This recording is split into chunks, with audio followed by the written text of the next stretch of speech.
Salam,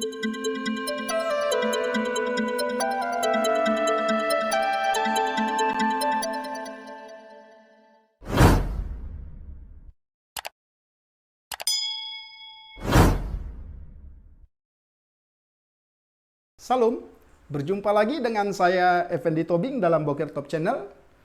Terima kasih sahabat saudara yang setia menyaksikan tayangan-tayangan video saya. Hari ini Minggu 16 Januari 2022, kita bersyukur kepada Tuhan karena kita masih diberi kesempatan untuk bersama-sama beribadah, memuji Tuhan, memuliakan Dia, dan tiba saatnya kita akan mendengarkan firman Tuhan. Sebelum kita membaca dan merenungkan kebenaran firman Tuhan ini, saya ingin mengajak kita semua saudara, sahabat dimanapun saudara menyaksikan tayangan ini, mari kita terlebih dahulu berdoa. Tuhan Yesus, kami bersyukur karena pagi hari ini melalui channel Boker Top kami bersyukur Tuhan memberi kami kesempatan untuk bersama-sama belajar dari kebenaran firman-Mu. Hamba berdoa supaya Roh Kudus-Mu yang memberkati, mengurapi kami semua, sehingga dimanapun kami berada menyaksikan tayangan ini, kami boleh diberkati. Bukakanlah rahasia kebenaran firman-Mu ya Bapa. Permuliakan nama-Mu melalui pemberitaan firman Tuhan pada pagi hari ini. Di dalam nama Tuhan kami Yesus Kristus, kami telah berdoa dan mengucap syukur. Haleluya. Amin. Adapun tema firman Tuhan yang akan kita renungkan adalah sebagaimana yang saya tuliskan dalam screen, tidak ada alasan untuk berbuat dosa. Itu terambil dari Kejadian pasal yang kedua. Tentu untuk merenungkan bagian firman Tuhan ini kita tidak bisa lepas dari Kejadian pasal 1 sebagai latar belakang, tetapi juga Kejadian pasal 3 sebagai latar depan dari Kejadian pasal 2. Saudara, ada banyak tindakan-tindakan yang kita lakukan yang memiliki alasan yang jelas. Ya, misalnya kalau saya makan, alasannya karena saya lapar. Atau saudara tidur, pasti punya alasan karena letih atau sudah ngantuk. Atau saudara minum, ya, tentu karena haus. Itu alasan yang logis sekali. Sekali lagi ada banyak tindakan yang kita lakukan dalam kehidupan kita sehari-hari karena ada alasan yang jelas. Namun sesuai dengan tema kita, tidak ada alasan untuk berbuat dosa, ini menjadi pertanyaan. Mengapa tidak ada alasan bagi manusia itu sesungguhnya untuk berbuat dosa? Itu yang akan kita pelajari di dalam Kejadian pasal yang kedua. Namun sebelum kita melihat Kejadian pasal 2 itu, tentu saya harus berangkat dari Kejadian pasal 3. Mengapa? Karena Kejadian pasal 3 menjadi pasal sentral dari kitab Perjanjian Lama, tetapi juga sampai keseluruhan kitab Perjanjian Baru, atau boleh juga saya katakan itu menjadi pasal yang sentral bagi kehidupan manusia di segala tempat dan di segala abad sampai kepada kita hari ini. Karena disitulah terjadi satu tragedi di mana manusia itu jatuh ke dalam dosa. Ini perlu kita catat. Di dalam kitab Kejadian pasal 3 itulah terjadi kegelapan yang menyelubungi seluruh hidup manusia di segala tempat sepanjang abad. Yang berakibat kepada saya dan kepada seluruh generasi yang ada hari ini. Ini menjadi pertanyaan. Apakah ada alasan mengapa manusia itu jatuh ke dalam dosa? Kalau kita memperhatikan pasal-pasal 3, dan saudara bisa lihat tayangan-tayangan yang saya sudah posting di channel saya, khususnya mengenai pasal 3. Di sana sangat jelas apa yang terjadi. Apa yang terjadi bagi manusia itu sendiri. Apa yang dikerjakan oleh manusia itu yang memang kita harus akui dia mendapat intervensi, dia mendapat godaan, dia mendapat cobaan dari si ular. Namun sekali lagi, apa yang terjadi di dalam pasal 3 ini, apakah memiliki alasan yang jelas? Ini yang menjadi catatan untuk kita bisa melihat latar belakangnya. Kalau kita kembali kepada tema kita itu, maka kita akan lihat tidak ada alasan bagi manusia untuk berbuat dosa. Kita akan melihat, ya. Yang pertama misalnya, Kejadian pasal 1 itu berakhir dengan satu frase atau satu potongan kalimat. Allah melihat segala yang diciptakannya itu sungguh amat baik. Pertanyaan saya kepada saudara yang menyaksikan tayang ini, apakah Allah pernah salah menilai? Kalau Allah sendiri berkata bahwa apa yang diciptakannya itu sungguh amat baik. Meskipun ini bukan kalimat yang pertama, ini kalimat yang keenam, karena setiap periode penciptaan Allah melihat semua yang diciptakannya itu baik, sungguh amat baik. Maka akan muncul pertanyaan, kenapa berakhir seperti kondisi di dalam Kejadian pasal 3? Nah, yang pertama yang kita mau renungkan, ya, sesuai dengan tema ini, kalau saudara perhatikan pasal 2 ayat yang ke-7, saya ingin membacakannya untuk kita saudara.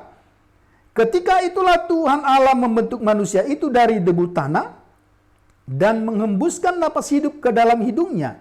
Demikianlah manusia itu menjadi makhluk yang hidup. Kita bisa bandingkan dengan Kejadian pasal 1 ayat yang ke-26. Kalau kita lihat Kejadian 1 ayat 26, berfirmanlah Allah, baiklah kita.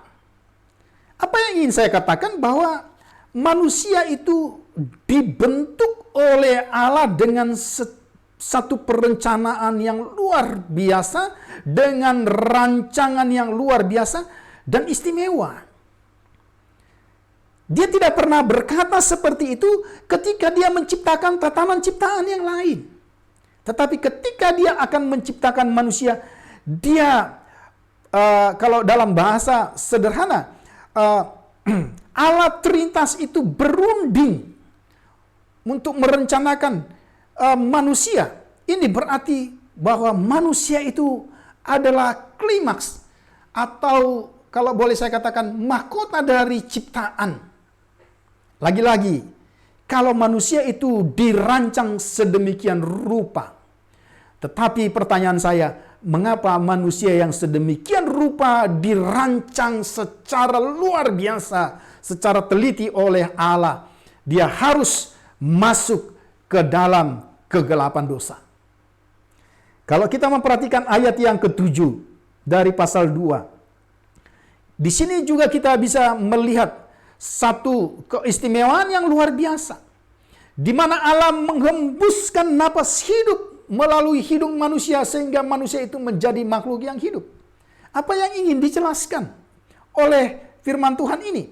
Berarti manusia itu tidak sama dengan ciptaan yang lain. Karena napas hidup di sini menjelaskan bahwa Allah Sang Pencipta itu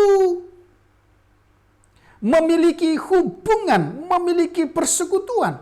Allah sendiri memberikan napas hidup.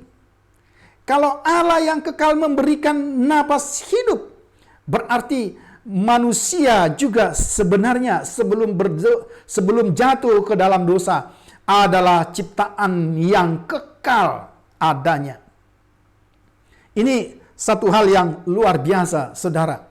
Manusia itu dibentuk secara teliti dan istimewa. Bahkan kalau kita kembali kepada pasal 1 ayat 26, marilah kita menjadikan manusia menurut gambar dan rupa kita. Kalau kita membaca misalnya ayat 21 sampai dengan ayat 25, ketika Tuhan menciptakan tumbuh-tumbuhan, ketika Tuhan menciptakan binatang air, binatang darat, binatang udara, maka hanya dikatakan lalu Allah menciptakan semua itu menurut jenisnya, menurut jenis ciptaan. Tapi ketika tiba pada manusia, manusia itu diciptakan menurut gambar penciptanya. Wow, bagian yang pertama ini sangat jelaslah sangat membuat kita kembali kepada citra kita yang semula. Bahwa sesungguhnya saudara, tidak ada alasan bagi manusia untuk berdosa. Itu yang bisa kita perhatikan dari yang pertama ini. Kemudian, kalau kita perhatikan, kita lanjutkan pembacaan kita misalnya. Dari ayat yang ke-8 sampai dengan ayat yang ke-14. Di situ kita menemukan bagaimana Allah yang menciptakan manusia, Allah yang penuh dengan kemurahan hati, Dia menyediakan segala yang dibutuhkan oleh manusia itu. Saudara, kalau saudara perhatikan ayat-ayat di dalam ayat 8 sampai dengan ayat yang ke-14, sangat jelas. Di situ Tuhan menyediakan baik kebutuhan secara jasmani, cara psikis, bahkan kebutuhan-kebutuhan yang sampai tidak terduga oleh manusia. Mengapa saya katakan kebutuhan-kebutuhan yang mungkin pada saat itu tidak dibutuhkan, bahkan mungkin jauh dari angan-angan manusia. Coba saudara perhatikan, ya, ayat yang ke-12 misalnya, atau saya mulai dari ayat 11. Yang pertama namanya Pison, yakni yang mengalir mengelilingi seluruh tanah Hawila. Tempat emas ada, dan emas dari negeri itu baik. Di sana ada damar bedolah dan batu krisopras. Ya. Nah, saudara perhatikan, apa hubungannya dengan kebutuhan manusia? Ini bukan hanya sekedar sungai yang mengalir untuk menyuburi tanah, tumbuhan di mana tumbuhan itu akan dikelola untuk kepentingan manusia. Tapi di situ ada berbagai-bagai emas murni yang mungkin belum terpikirkan oleh manusia sebagai kebutuhan dalam hidupnya. Sekali lagi, apa yang masih kurang, saudara? Pertanyaan saya lagi-lagi menggugah kita pada minggu pagi hari ini. Apakah ada alasan bagi manusia untuk berdosa? Karena segala yang dibutuhkan oleh manusia itu, bahkan kebutuhan yang tidak terpikirkan sekalipun, telah disediakan oleh Allah bagi manusia itu. Kemudian, kalau kita membaca di dalam ayat yang ke-15, yang ketiga, kita memperhatikan, selain kebutuhan, manusia itu menjadi manusia yang harus bertanggung jawab. Artinya, Allah memberi tanggung jawab. Itu berarti bahwa manusia yang diciptakan oleh Tuhan itu adalah manusia yang mewakili Allah di dunia ini. Allah yang memberikan tanggung jawab yang jelas kepada manusia itu. Kalau kita perhatikan ayat yang ke-15, Tuhan Allah mengambil manusia itu dan menempatkannya dalam Taman Eden untuk mengusahakan dan memelihara taman itu. Artinya, sebagai manusia yang diciptakan oleh Tuhan, manusia itu memiliki kapasitas karena di situ nampak tanggung jawab yang besar yang diberikan oleh Tuhan untuk mengelola seluruh tatanan ciptaan yang lain. Saudara, mungkin bagian firman Tuhan ini akan kembali mengingatkan kita tentang kesempurnaan manusia yang diciptakan oleh Tuhan sebelum manusia itu jatuh dalam dosa. Poin berikutnya, kalau kita memperhatikan ayat yang ke-16 dan 17. Apa yang ingin dikatakan oleh bagian firman Tuhan ini? Secara singkat saya akan katakan, Allah memberi kebebasan kepada manusia itu untuk memilih. Allah yang Maha Kuasa itu tidak menjadikan manusia yang diciptakannya itu seperti robot. Tapi dia diberi kebebasan untuk menentukan pilihannya. Ini menjadi sesuatu yang luar biasa. Karena Allah melihat manusia yang diciptakan menurut gambarnya sendiri, memiliki kemampuan, kekuatan, dan sebagainya. Maka dia tidak memperlakukan manusia itu secara semena-mena dalam kesewenang-wenangannya. Tapi dia memberi kebebasan bagi manusia itu. Sehingga di sini kalau kita kaitkan dengan bagian yang sebelumnya, maka pertanggungjawaban manusia itu menjadi jelas. Bukan ditentukan oleh siapa-siapa, tetapi ditentukan oleh pilihan manusia itu sendiri karena Tuhan memberikan dia kebebasan untuk memilih. Kemudian yang berikutnya, kalau kita memperhatikan ayat yang ke-19 sampai dengan ayat yang ke-20. Saudara perhatikan. Lagi-lagi kita di sini patut bersyukur dan patut melihat kembali apa yang terjadi di awal-awal penciptaan sebelum manusia itu jatuh dalam dosa. Karena ayat 19 sampai dengan ayat yang ke-20 menjelaskan kepada kita bahwa Allah memberikan otoritas atau kekuasaan kepada manusia itu atas seluruh tatanan ciptaan yang lain. Tahukah saudara, ketika seseorang memberi nama kepada orang lain, itu berarti seseorang memiliki otoritas atas orang lain. Kalau saya analogikan saudara, saya memiliki 2 orang anak. Yang pertama itu Lydia, yang kedua itu Amos. Saya bersama istri kamilah yang memberi nama kepada kedua anak kami. Dan tentu ketika kami memberi nama, ada arti di balik nama itu. Namun yang ingin saya jelaskan apa? Bahwa kami sebagai orang tua memiliki hak, memiliki otoritas atas anak-anak kami, sehingga kami berhak memberi nama kepada mereka.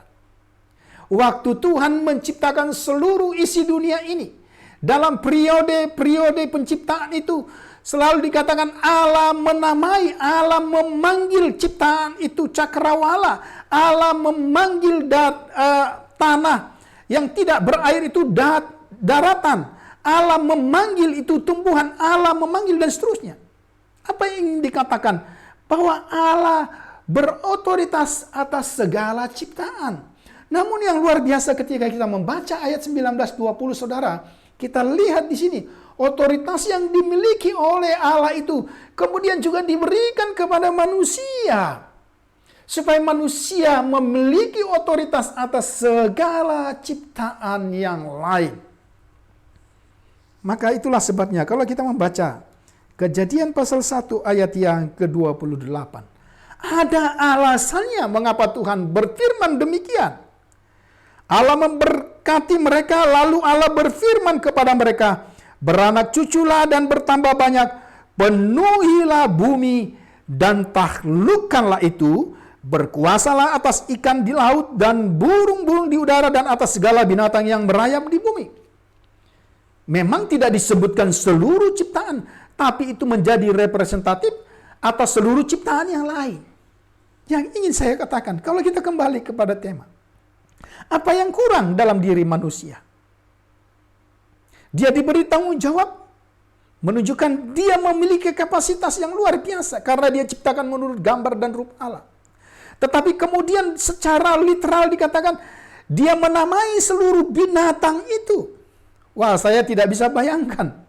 Ya, maka saya boleh katakan bahwa Adamlah yang menjadi seorang taksonom yang pertama di dunia ini.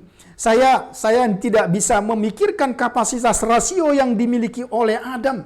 Karena dia berhasil mengidentifikasi nama-nama dari binatang-binatang itu. Yang ingin saya katakan, mengapa itu dipunyai oleh manusia? Karena Tuhan memberikan manusia itu otoritas yang dia miliki, sehingga manusia itu memiliki otoritas atas ciptaan yang lain. Saudara, ini sangat mengagumkan kita. Tanpa bosan-bosannya saya ingin berkata, kalau kita sungguh-sungguh mempelajari Kejadian pasal 2, maka sesungguhnya tidak perlu terjadi apa yang terjadi di dalam Kejadian pasal yang ketiga. Tidak ada alasan bagi manusia untuk berbuat dosa. Karena sejak dia mulai diciptakan, dibentuk sedemikian rupa, punya kelebihan dari segala sesuatu, punya kebebasan, punya tanggung jawab, punya otoritas. Maka saya berkata, sempurna apa yang diciptakan oleh Tuhan, khususnya saudara, dan saya.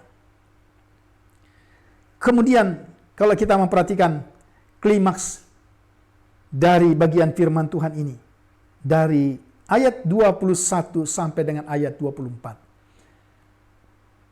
Bukan hanya otoritas, dalam keberadaan manusia, dalam kapasitas manusia yang diciptakan menurut gambar dan rupa Allah, Tuhan tahu kebutuhan manusia yang terdalam.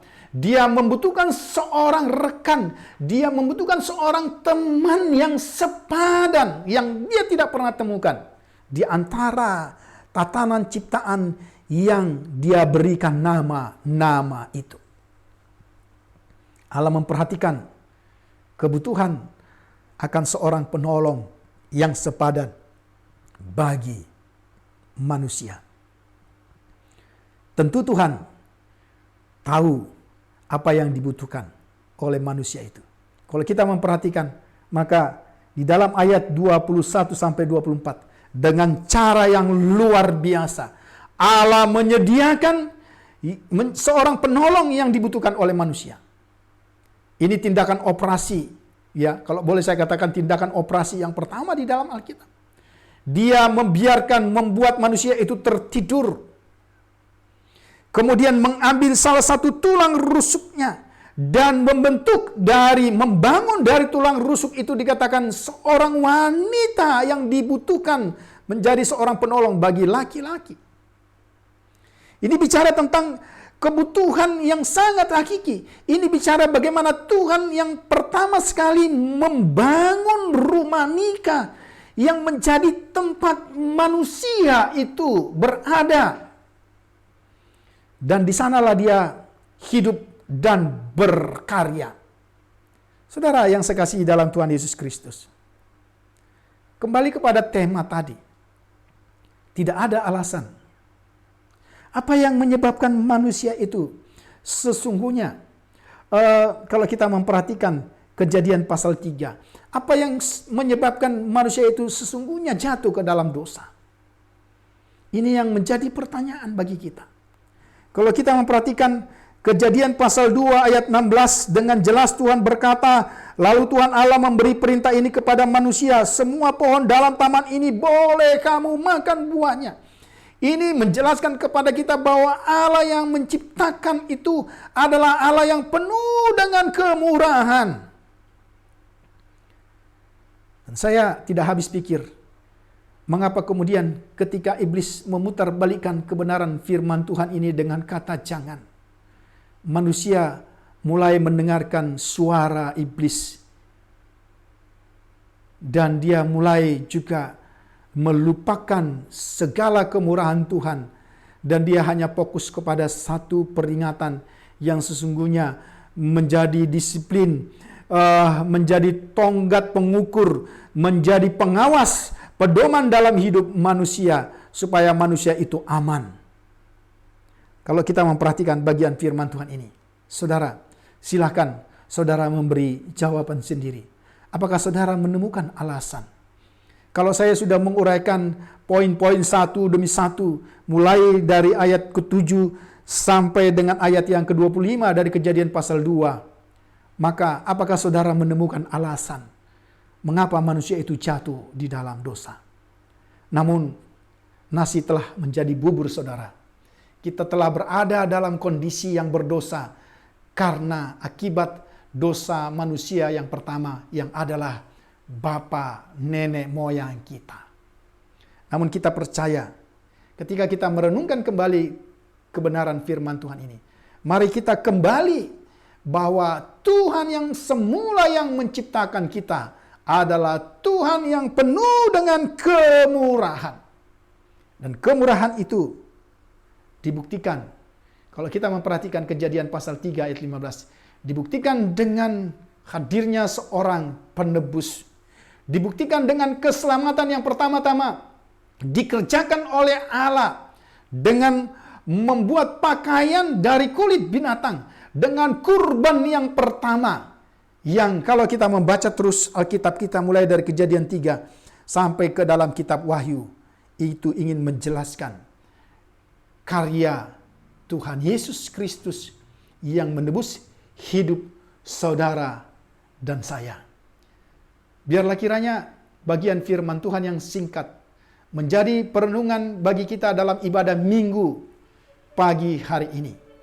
Dan biarlah Roh Kudus yang akan memateraikan firman Tuhan ini di dalam hatiku, di dalam hati saudara, sahabat dimanapun saudara menyaksikan tayangan ini. Selamat hari Minggu, Tuhan Yesus memberkati. Salam.